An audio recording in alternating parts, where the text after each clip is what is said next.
Talking of the half of Bombay, which is the east coast of Bombay, and I believe the better half of Bombay.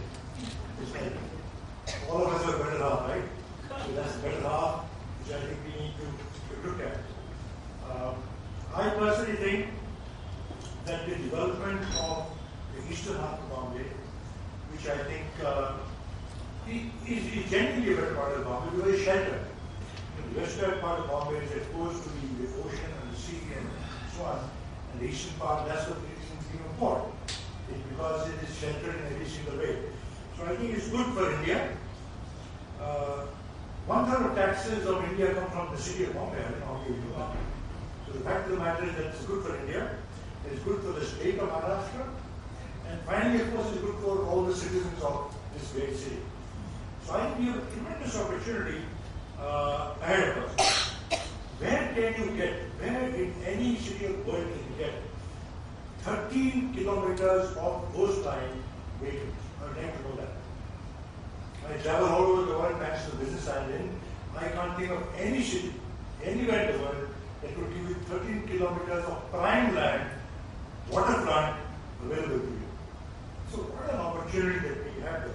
I live in the city of Bombay. I lived here for over 70 years.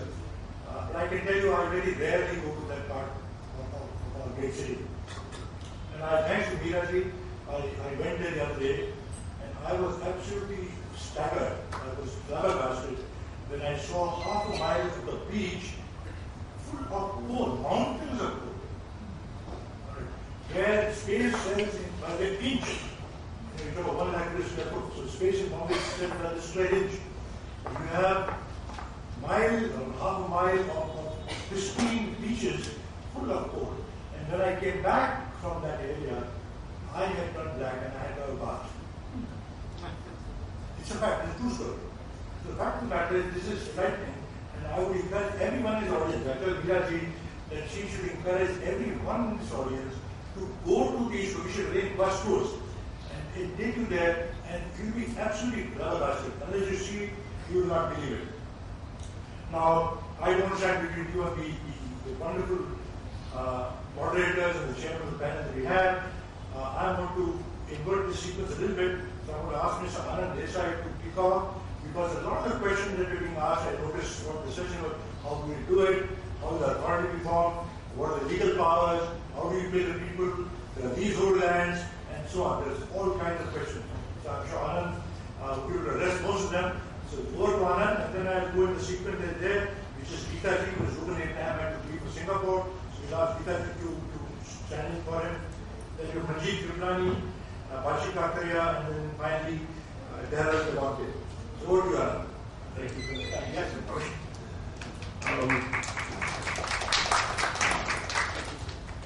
First of all, let's congratulate Meera and the IMC for this initiative. I think it's great, having lived in Bombay all my life, that we are looking at a part of Bombay we've never seen. The session the group which I was privileged to be the moderator of, we are very privileged to have Mr. Jairaj Pathak, ex-Municipal Commissioner, Admiral Ramdas, and other eminent people. We're also very happy to have very enthusiastic and I would say educated youngsters, or we call them that, from Colombia. And I think the big difference in the approach was that they were looking ahead, and to some extent we were looking back and ahead. Because we know how the legal system works, and that's something, unfortunately, we have to deal with in the way things happen in India. So a couple of comments were made, and I just want to give a perspective of mine once I share what the comments were. But one was that there are already leases given out by the Bombay Port Trust. Those leases, they have expired.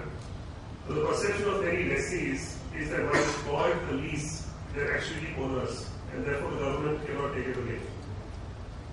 The second add-on perspective to that was that historically the government has not taken away leasehold land from lessees. They've tended to extend the lease, and the courts have been looking at that as a practical method going forward.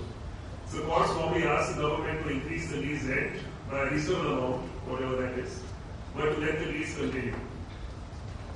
That's one part. The other part clearly is that the government has powers to acquire land, whether it's freehold land or leasehold land, for the purpose of public utilities, road widening, etc.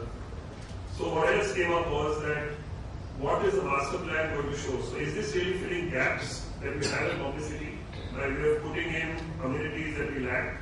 And various discussions came up about specialty hospitals and recreation areas, etc. So is the intent going to be to just fill the gaps that we have in Bombay, or is it going to be a full new development of what is required as a new town kind of thing? We also discussed the Sitco model, and Sitco I think is being perceived as very successful. There, of course, what required was agricultural land from the people who live there, and it's been totally transformed as we know. It's completely planned. There are proper roads, perpendicular, diagonal to each other, etc. There are facilities which have been put in place. Some of the assumptions I went wrong. My recollection is that the government had said we shift the Mantralaya, the government offices there, the Reserve Bank there, the High Court there, which never happened. And that's why New Bombay took much more time to take off. But having said that, the model of a corporation, being Sitco, seems to have worked pretty well in acquiring land, in developing it, leasing it out, ensuring the lessees developed it in the manner it was supposed to be developed. Then we had the New Bombay or Navi Mumbai Municipal Corporation that came along, and the Municipal Corporation provided the facilities that the corporation does. So we also discussed that how do the roles mix in the sense that if you have an authority, and I think what we discussed also was the authority to be set up as a specialized body with relevant participation for actually taking over the land, doing whatever it takes to acquire it, plan it, and redevelop it. And the sequence, of course, can change. You can have the planning first and then the acquisition that's detailed, because courts will be approached, and courts are likely to ask the question that, look, unless we know what we're doing with the land, you don't go and just take it back. So that's a process we need to look at. I think speaking personally, this was three views because of the comments which I heard. Sorry, let me finish. One last element was funding. And in funding, what we discussed was you can either create the funds from the land itself by allowing additional FSI, facilitation aid, which is worked very successfully in Brazil for a particular port project. It can be from private equity funding, it may be from raising bond funds, debt funds, etc. In the Brazil model, what was shared with us was that the bank, with the support of government, just acquired the entire area by putting up money. In a phased manner, they had to keep releasing area. And a lot of it was adding FSI on top of existing structures. So that was what was sold to raise the money. But that had to be done in a planned way. So it's not as though they could take over the land and just hold on to it till prices went up. It had to be 10% per year released, and therefore there's an end in sight for everybody. So like I said, funding, the cooperation for acquisition, planning and development, the legal process will have to be faced in terms of facing litigation that may come up, etc. And also the rights of existing lessees, most of which I believe have expired, but they still believe that they're entitled to those leasehold lands. So just two, three perspectives which I've seen personally, and these purely my personal views, so discard them completely if you like. But our own experience has been in India that we have a lot of belief given to us over the years that we've got rights which we can exercise. We don't have corresponding obligations to society. I think that's a huge issue because we say we live in a city and we want the city to improve. It's always you have to do it, I will not participate in it. I will keep what I have entitled to, but you must do something for me. That's one huge factor that you need to get over. I think the second thing is the feeling of patriotism. I see this in many countries. I don't see it adequately in India even now. It's not a feeling, it's my city, my country, I will do what it takes, I'll participate in it and get it done. And that's when I admire people like Meera and Dr. Kanodia and others who are really participating, giving a lot of time in this project. The third part, again, my own experience, dealing with government, and I'm nothing against government, but tendency is when they form a corporation, most of the personnel, if not all, are from government. It's rare I see that private participants are actually involved in the control. They may be involved in participation, their views may be taken as experts, but the actual control is often kept by government. I'm not saying it's a good or bad thing, but I think somewhere, if the city of Bombay, we saw the examples of New York, London, I see it in Singapore as well. If community has to be involved, I think they need to be involved fully. And there needs to be enough trust that they're not going to do the wrong thing. And if you have relevant people, I don't see why they should do the wrong thing. And I've seen successful committees being formed. We've seen examples which I'll not get into, where a mixed committee is formed, and it's worked pretty well. So that's just my last little piece on that. So I think the legal framework does exist. It's not that difficult to put in place. There are precedents in place like SIPO and others. The interaction is going to be critical between the entity that gets put up, assuming an entity is put up. One, the ability to raise money on their own as a corporation, as been done in other corporations. Two, the ability to actually decide and plan on their own. Obviously, we need to take inputs from the state government, municipal corporation, etc. The third is the development regulations which will prevail in that area, which may be different to the main city. They don't have to be the same, because in a sense today's vacant land, a lot of it can be made vacant land. In the funding also, I think Dr. Kamal and I were talking about this. Prices in Bombay are so high, it may be quite possible to segregate a small part of this land, sell it at a high cost, and we saw the model in New York as well, where very high premium residential accommodations put up. And that can give a lot of money. And that money can be used to buy out some of the other land, buy out the lessees, etc. And the mixed use can be put in fairly easily. So I don't think there are limiting factors. If it's properly planned and put in place, from a legal perspective, it should not really be an issue. The last point I'd make is I very strongly recommend generally, including in this particular instance, and I don't know how one can do it officially, but maybe one can do it unofficially, is get the judiciary, the legal community of the city on board. When I say on board, we let them understand what we are trying to do. Like I said, there's I call it distrust, maybe that's a strong word, between government sector and private sector. There's also very strong feeling in judiciary that they have to help uphold rights. And undoubtedly that's their job. I'm not disputing that. But there's a larger purpose out there where they can actually be brought on board in some form or fashion, that there's a larger picture, no one wants to be unfair to any of the lessees or to anybody else who's a stakeholder. But there's an approach to achieve the objective which is not being unfair and yet needs to be implemented in a reasonable time. Courts do take their time because of the backlog, the volumes, etc.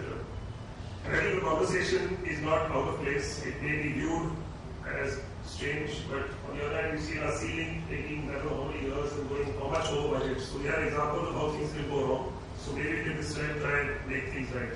Thank you.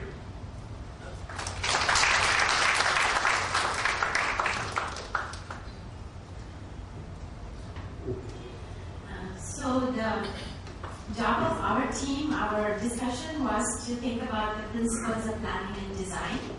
And we started off with a paper that was prepared yesterday at Studio X by the participants and students. And so we had talked about high quality public spaces, how do you create a network, who maintains them, how do you program them so they're successful. A peace garden has been proposed, thank you. And there was a thought about how do you bring the 2% CSR to create public space, because it will be very difficult to incentivize private sector to do that. We also talked about ownership, and that was a little bit of a discussion in our team because people had very strong views about that. And the idea of should Mumbai Port Trust continue to own it and lease it, or should it be sold? Now, the one big issue in that came up that Ruben brought actually. Ruben was very adamant that, just like Mr. Desai said, that you need to bring the legal community on board. He said you need to bring the political community on board. He said the mainland fiasco primarily happened because here were all these architects and thinkers and community coming up with ideas, but they had not really brought the politicians on board.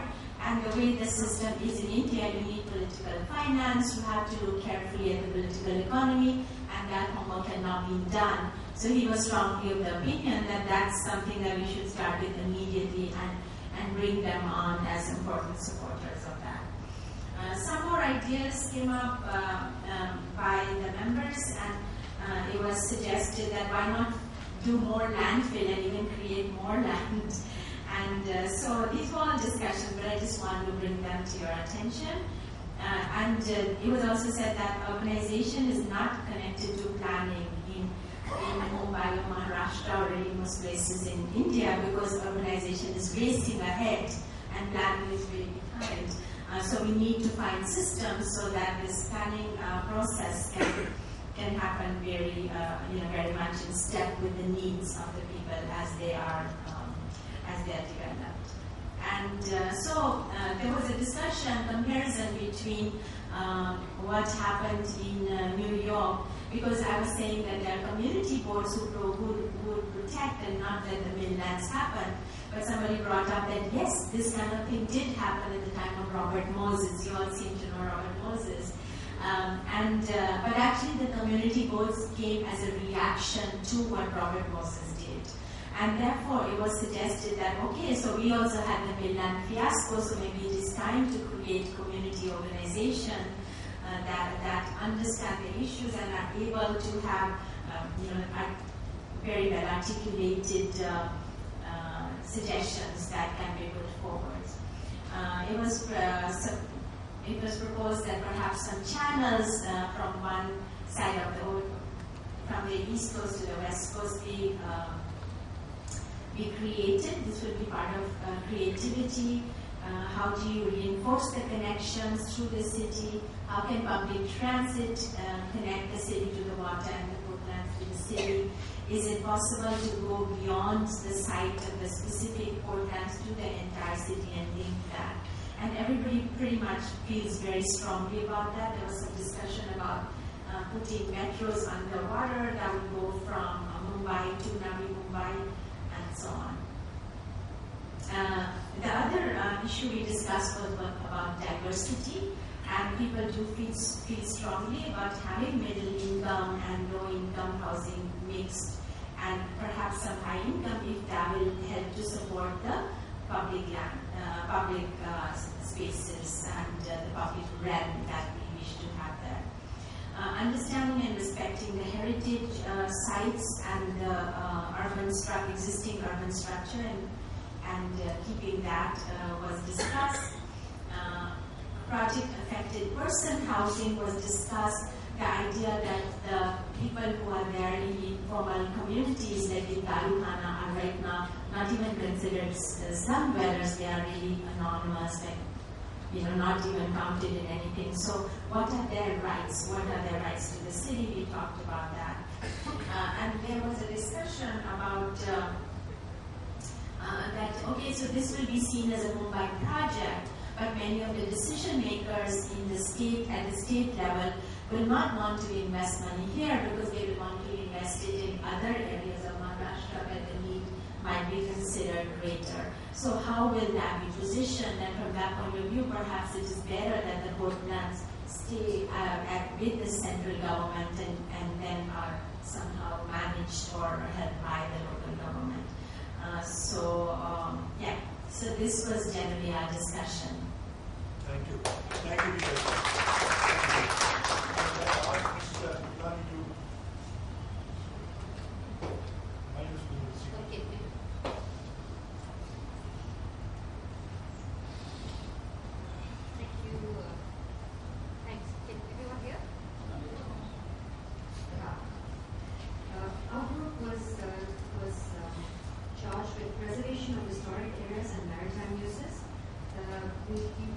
Into 4 or 5 areas. One was just the overall view about maritime preservation, how to build it, who will build it, when to start, and issues of mobility. So in terms of preservation and maritime, the maritime uses were very clearly put out. There should be a maritime museum in terms of structures that already exist. Maritime Museum. The docks should be a historical space so that people know our history of trade during colonial times. So preserve the docks so we can have a walk through of history. We can call it a trade walk. The heritage walks already exist in the city of Bombay, but to extend these, the Indian Merchants Chamber in fact has instituted its own heritage walks and can take charge of this initiative. It would be great. There are tours in Bombay started by young entrepreneurs for Mumbai tours, etc., which can be roped into this, and it can be an entrepreneurial moneymaker. Pick a central structure in these huge vast portlands as a central focus, and then build and create around it. So one of the suggestions was, an example was the Cotton Green Exchange building, and then build around it. The Navy can conduct new maritime walks, open out the area, particularly during Navy Week, which is this week, and institutionalize these walks. And one of my ideas was to make a bid for a multilateral institution in Bombay, and which will really help to preserve the heritage of the area, because foreign institutions like to be in historical spaces. In terms of security, we know that Bombay is vulnerable to terrorism. One of the ideas institutionally was to get the Mumbai bill implemented properly so that security between citizens and the police can be strengthened. How to build this? Use a special purpose vehicle that has representations from the central government, state government, municipal government, MMRDA, citizens, NGOs, corporations, and entrepreneurs who will be part of this.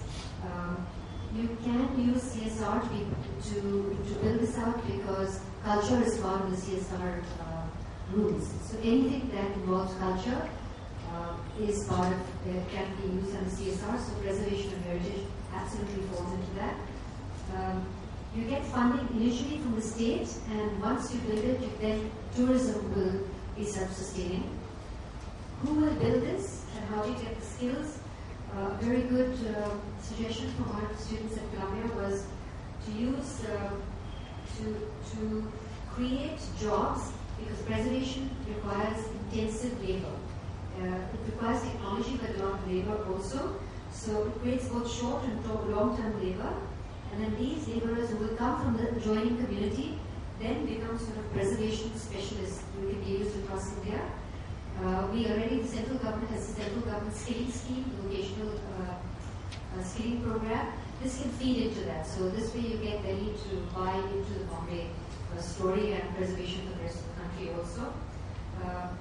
Second, you use local and global architects and urban planners to start designing this. Obviously, you use the local government urban planners also, because they have ideas and knowledge which is deep that others don't have. When to start? You start immediately by asking the architects and urban planners to start documenting the area and the heritage. So begin at once. You prepare. The second is to prepare successful case studies that you can use, good and bad. So as you were saying, they would have. You can use the South Street Seaport as a bad case study, and the High Line in New York is a good case study. Use Canary Wharf in London as a good case study. Bangalore citizens groups, which are doing remarkable work. We have it in our own backyard to use them as a case study. New York, you use New York and Brazil, somebody mentioned, for FSI. How to use FSI will? You trade in the FSI in low-rise areas or high-rise areas outside. And financing again, Brazil, New York, a good case study for that. And lastly, mobility. This can be an enclosed space. Maybe Mr. Modi, someone talked about Mr. Modi. This can be one of the smart cities, just this space, 1,800 acres of land. But in terms of mobility, it becomes an enclosed space with external connections to east and west, Bombay, and north and south through trains, etc. But internally, you make this a what do you call it? An area that is free of sorry, what's the term that Mansi used? Right. You use it. You have cycles, horse carriages, which are creating such a problem around the gateway of India. Just have them here, right on the border. It's a beautiful ride. Electric cars and ferries. That's all.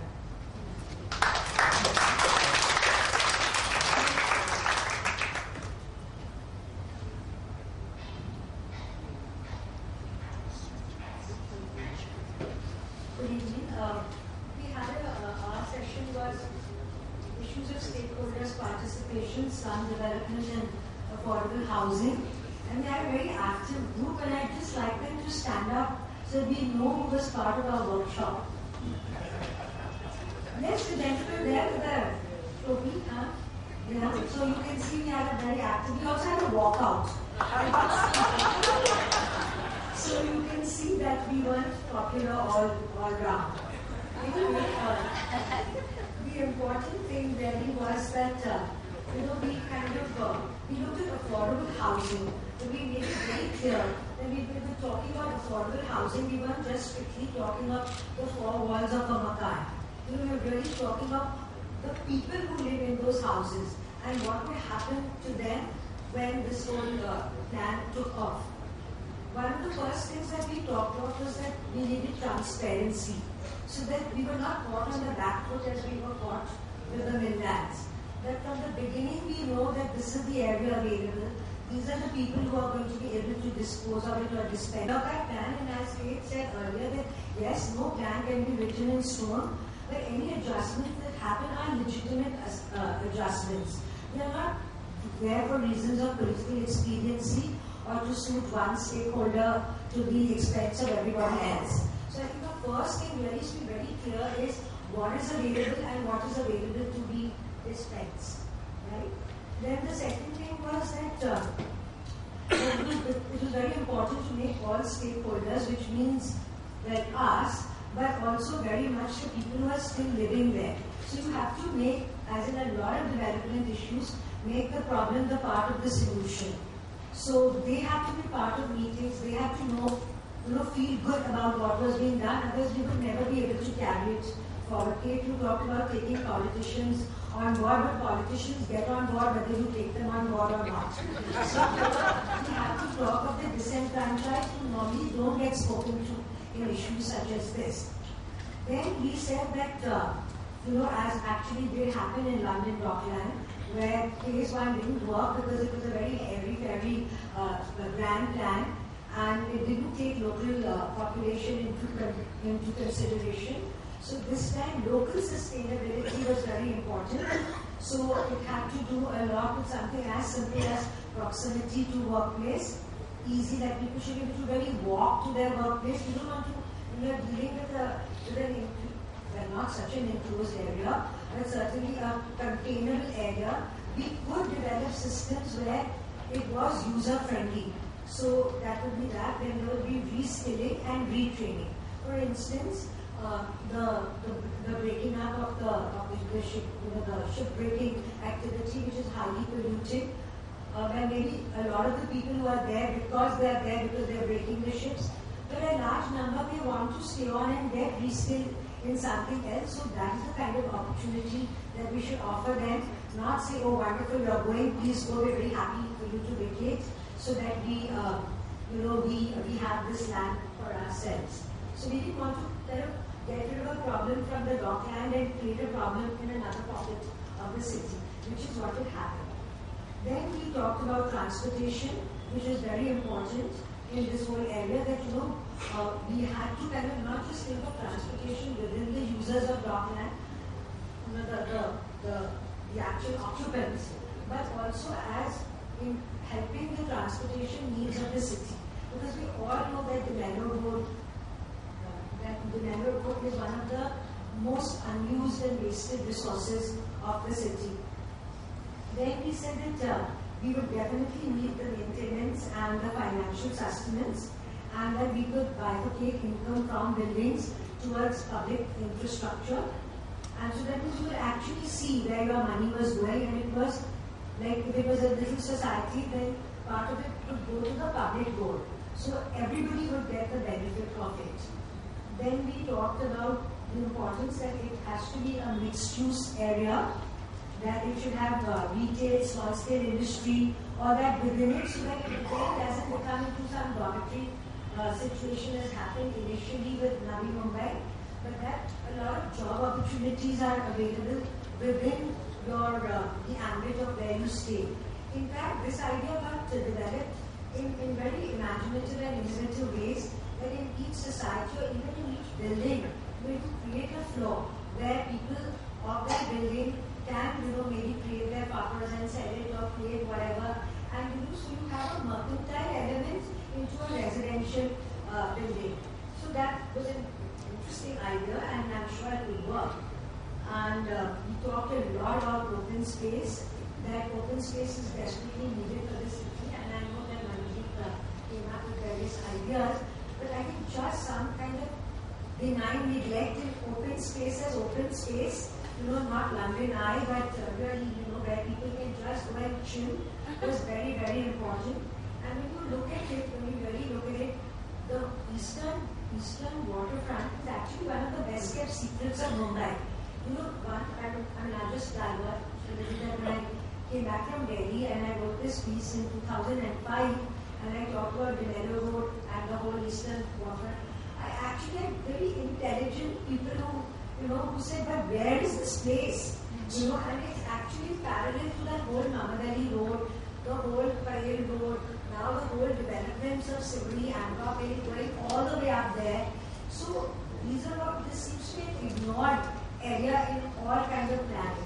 Every time you look at some new link that's coming up, it just doesn't seem to take the fact that the whole topography of the area has changed and the whole demography of the area has changed. So this would be a fantastic backyard for all these people. Just think of it as a road running from Sassoon Docks to Radha and beyond. So you look at your whole Mamadali Road, your Parel, your Dadar, your Matunga, and you think that this is a space that you're opening up. So we were very conscious of that. And we sort of said that we should also give some incentives even to builders or developers that they should be very conscious of open space. And the open space would then be within the area itself. And this is already happening, as we saw read in the papers just 2 days ago about the Spring Mills land.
Gets minimized because we don't want to create a then and us situation.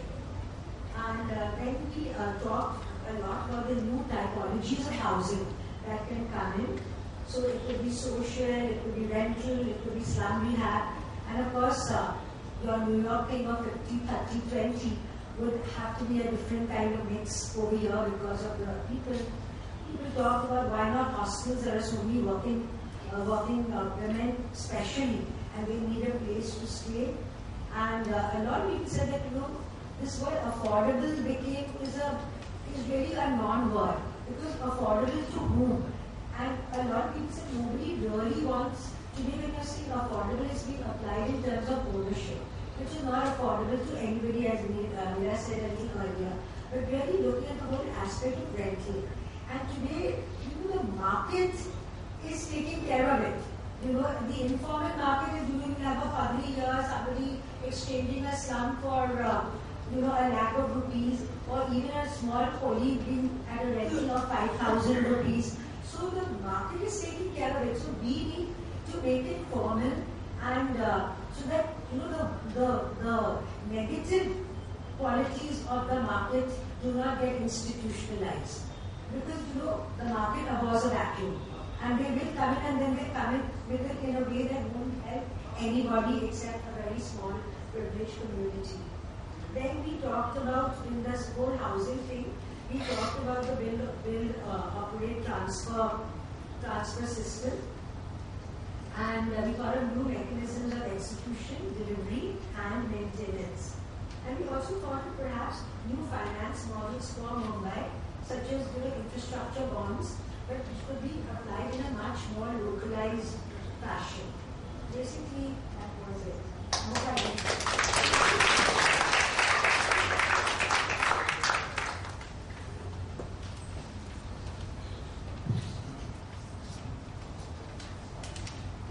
So our group looked at considerations for transport and social infrastructure.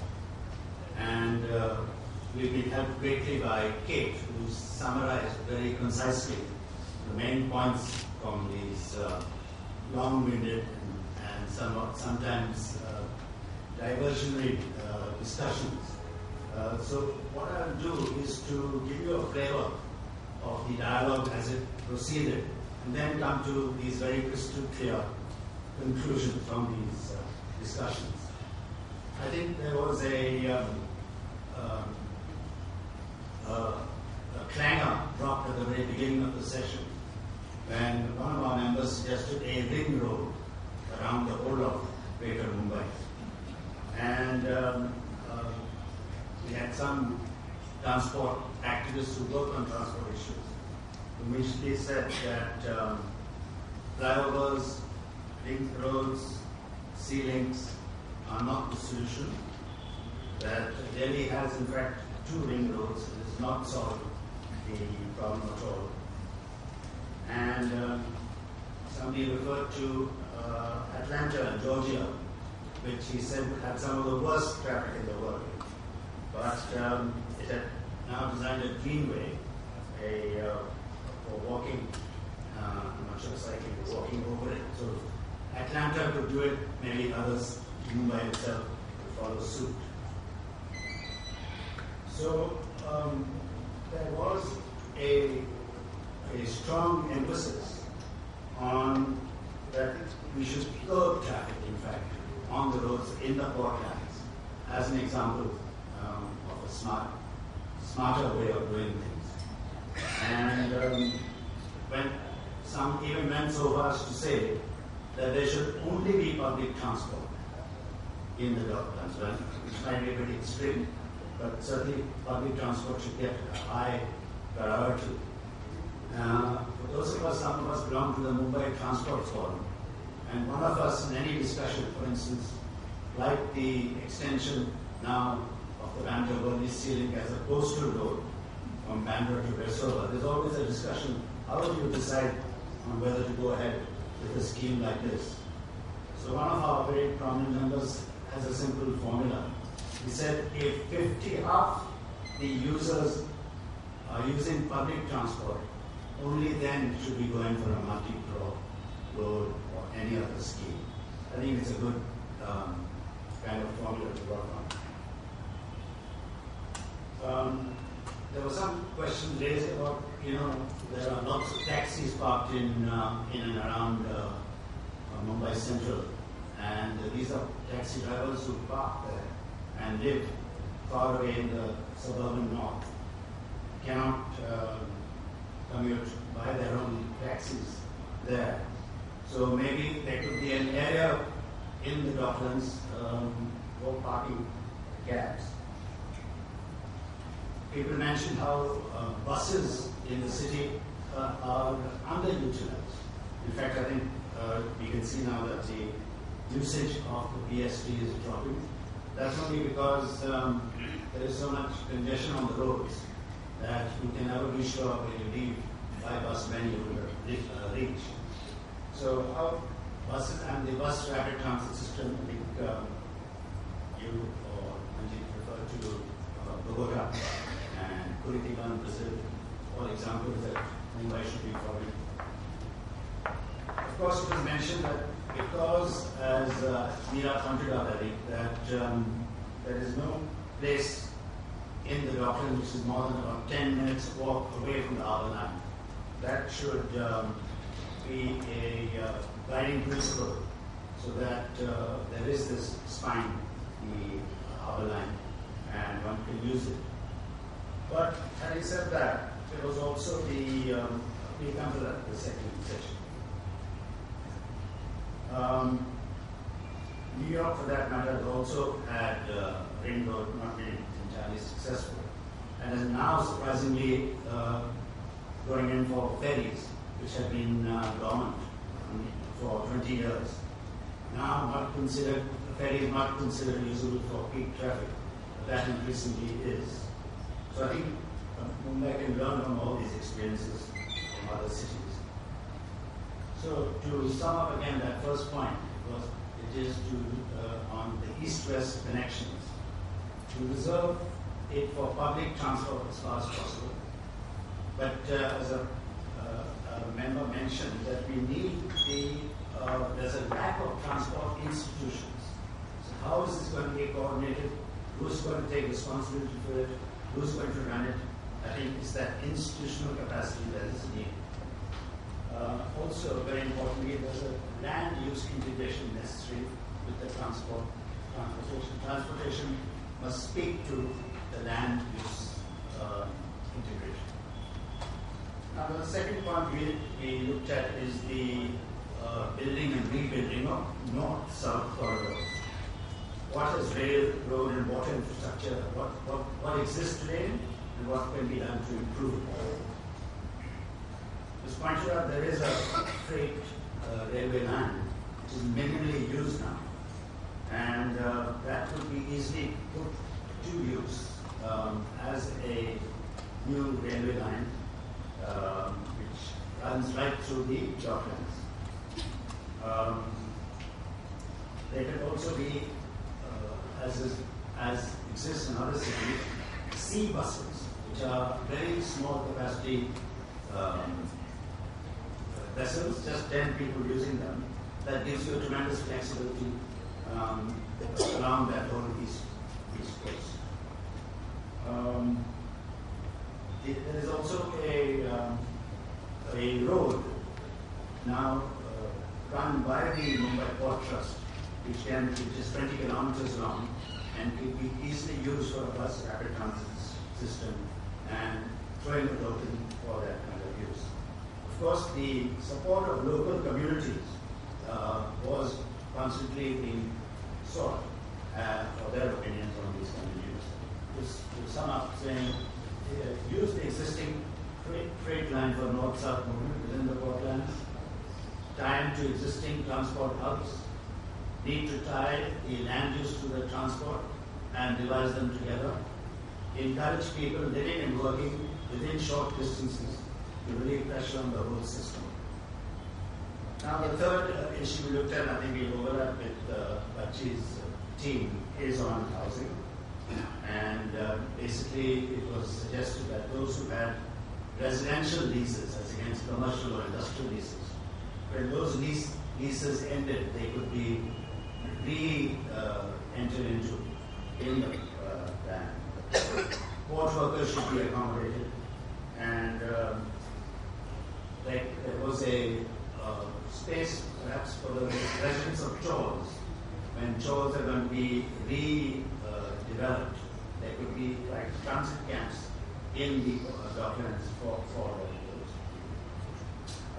those. There was a suggestion that sea-facing properties would be very highly priced, and they could be priced more expensive too, so that they could be cross-subsidy for other kinds of houses. Basically, the idea of mixed development, the housing near places of work should be encouraged. And there are also 16,000 cessed buildings, old and dilapidated buildings in Mumbai, and that they need to be redeveloped. And that redevelopment, there could be, again, I said, the transit accommodation in this area. Need also, I think, as she said, for rental housing, such as doesn't exist in any large measure in our city. So to sum up, the streets are an important component in design. Need to devise the correct balance between local traffic and pedestrians, and think about the buildings as a balance between local traffic and pedestrians, and think about the buildings and their street edges as part of what makes a vibrant place. And finally, we looked at streets, or they could be underground roads instead of overground. So reduce the use of cars, observe a kind of hierarchy on streets so that pedestrians are put at the highest level. The social use of those streets should be looked at. The socializing around the waterway would be very carefully looked at. Footpaths, some of the most vibrant places in Mumbai streets, and should be very carefully protected and promoted. Many more trees planted. And for all this, there should be a dialogue with the communities, and so that all this leads to an analysis of the use of space. And some even suggested that there should be classes and workshops on the streets, so that people are very involved in that kind of development. And finally, somebody referred to how one should, in this new area, commute by bicycle and have many more bicycle stands. Thank you so much.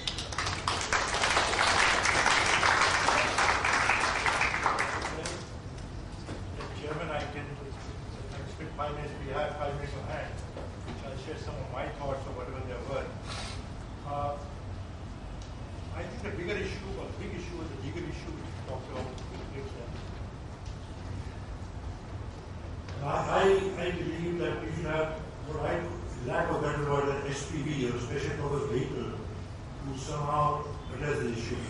The board of directors can be a judge, can be a politician, can be some social activists and so on, the citizens. So I think we need to set up some kind of special purpose vehicle to do this. If required, I would put that for saying that we may require a special act of parliament. Ultimately, parliament is free. You can nationalize Standard Oil and Bomber Shell. There's no reason why you can't nationalize land. The US government split up AT&T and Standard Oil in the old days. So the government can do anything it wants, and I think it's very much required in my view. The biggest issue in my opinion is the quality of life in the city of Bombay. I've been living here for 70 years, and I can tell you that the quality of life reduces every year. If I tell my wife, let's go out, the question is, what do we do? Then, well, we can go out and see a movie and maybe then have dinner. So that's the length of breakfast. Now, you go to any city, whether it's New York, or whether it's London, or whether it's Paris, or even Dubai for that matter, there are umpteen things that you can do. So the quality of life is so much better. What is the quality of life? What is transportation? Now, a cricketer died 2 days ago, and it made headline news, even in Tamil India. He died in Australia, from headline news in Tamil India already. Now, most of you know this, 10 people die in the city of Bombay by falling off the train every day. I repeat, 10 people die every day by falling off the trains in the city of Bombay. There is how many news? Nothing. Look at it. Quality. It's amazing. A cricket die in Australia, when a retired cricket ball is from headline news, nobody gets the death. The fact of the matter is that can we improve the railways? Yes. How do we do it? We have the money, and I can tell you how we get the money. So I think the quality of transportation leaves so much to be desired. Housing. If you go to Singapore, which I used to go very often, the prerogative of the duty of the government to give low quality housing, by the way. There's expensive housing and there's low quality housing. But the government does it. The Parsi community does it. I will tell you. The poor Parsis are given housing by the Parsi Panchayat. Am I right? Poor Parsis are The poor Parsis are given housing by the Parsi Panchayat. The fact of the matter is that it's the duty of the government to provide housing.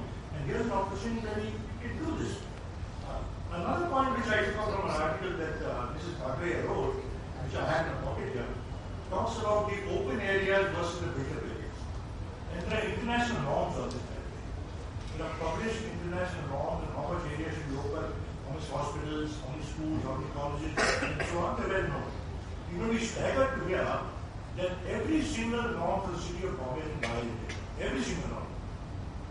If the norm says X, and I can put that figure, I don't get technical, Bombay is 10% of X for the open area. 10%. It's amazing.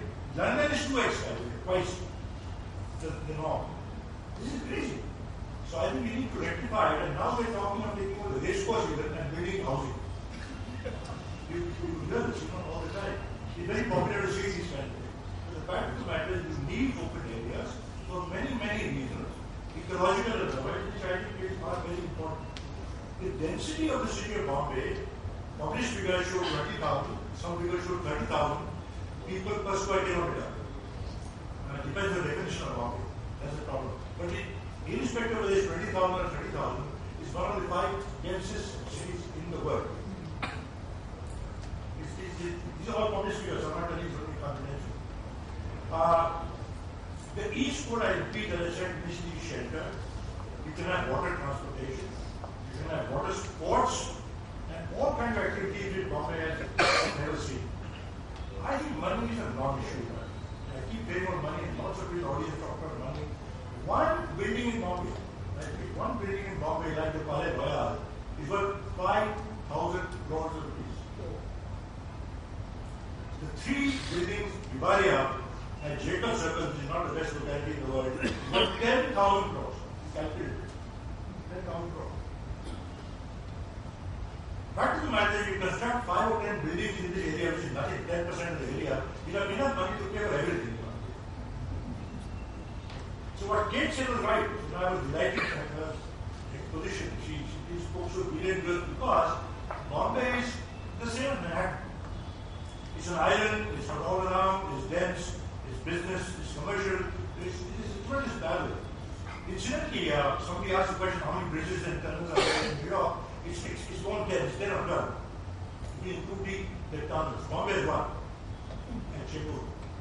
Incidentally, I read a newspaper article which said that the government of Maharashtra cannot afford to build a bridge because it costs 2,500 crores.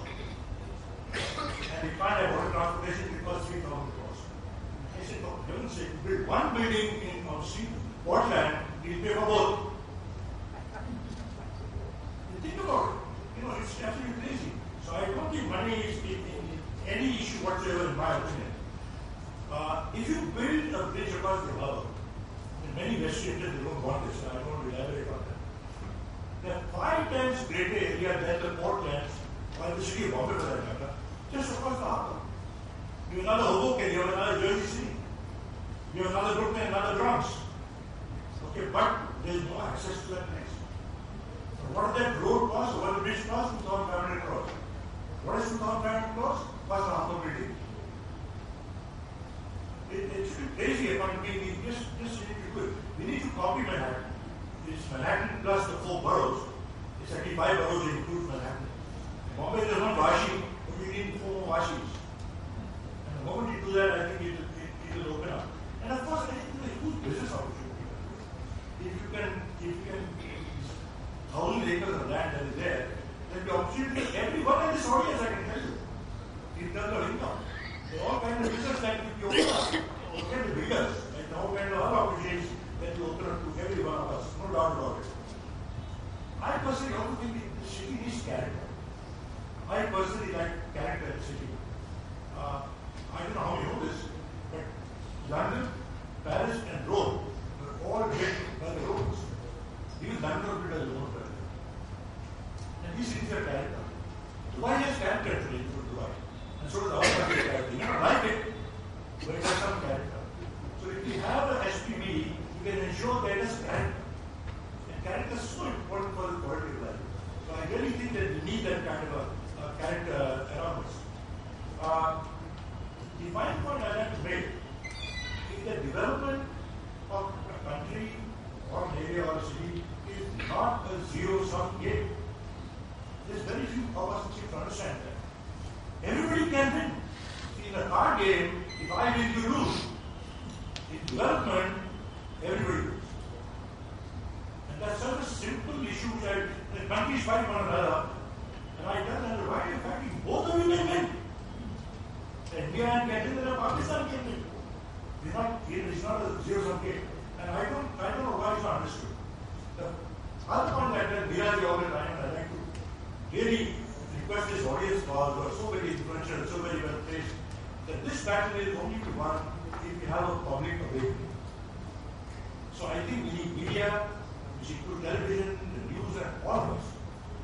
Public awakening can make all the difference. Look at what Anna Hazare did. We forgot it was recent public awakening. Look at what Vinod Rai did.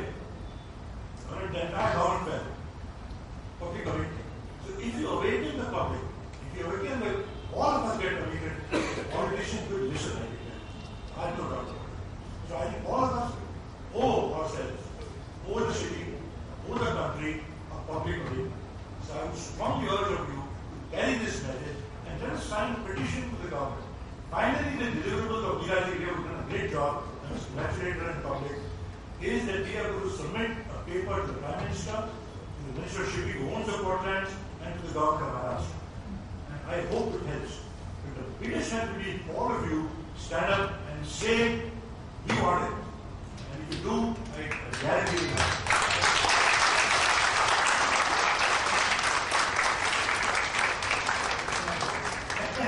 Thank you very much. I'm delighted to be here. And now I request Andrew now to give a more vote.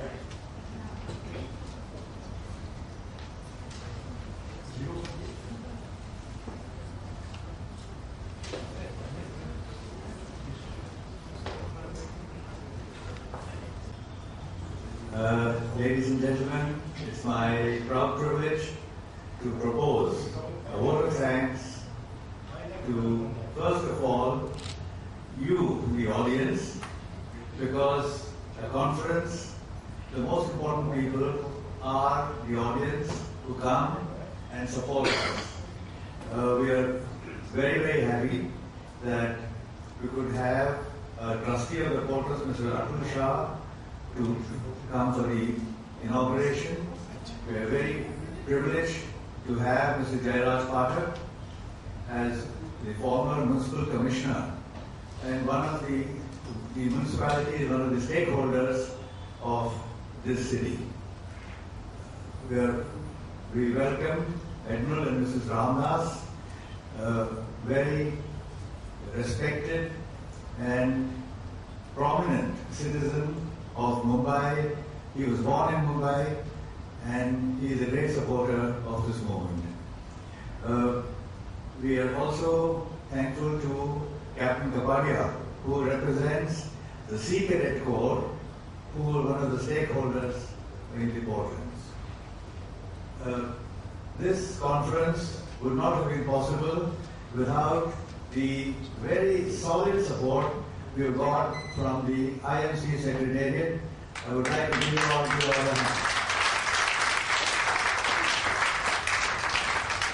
the IMC Secretariat led by the Director General, Mr. Arvind Pradhan, Mr. Sanjay Mehta, and very, very particularly Mrs. Vijaya Das.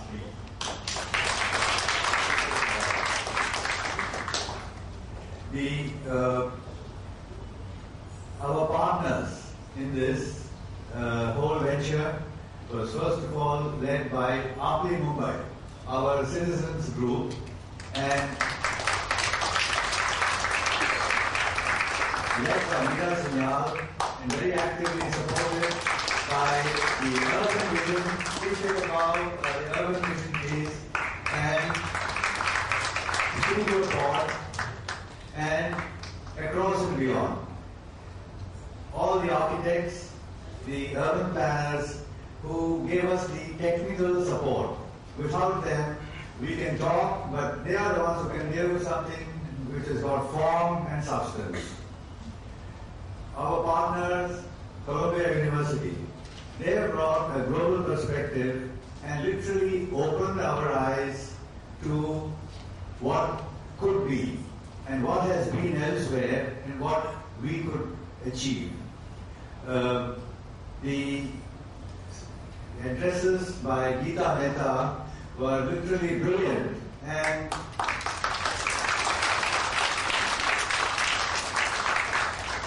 I feel that almost every sentence in her address requires a study and a PhD student to take it up.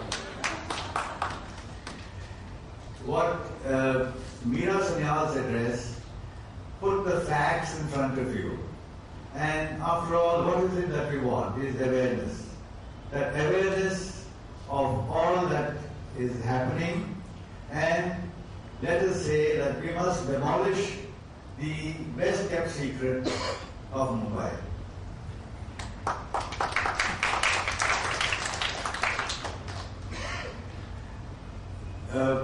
Whenever we have a talk, everyone compares Mumbai with New York.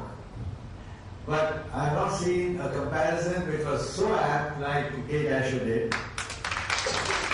And literally, we could see Bombay in her pictures and what it was and how it developed.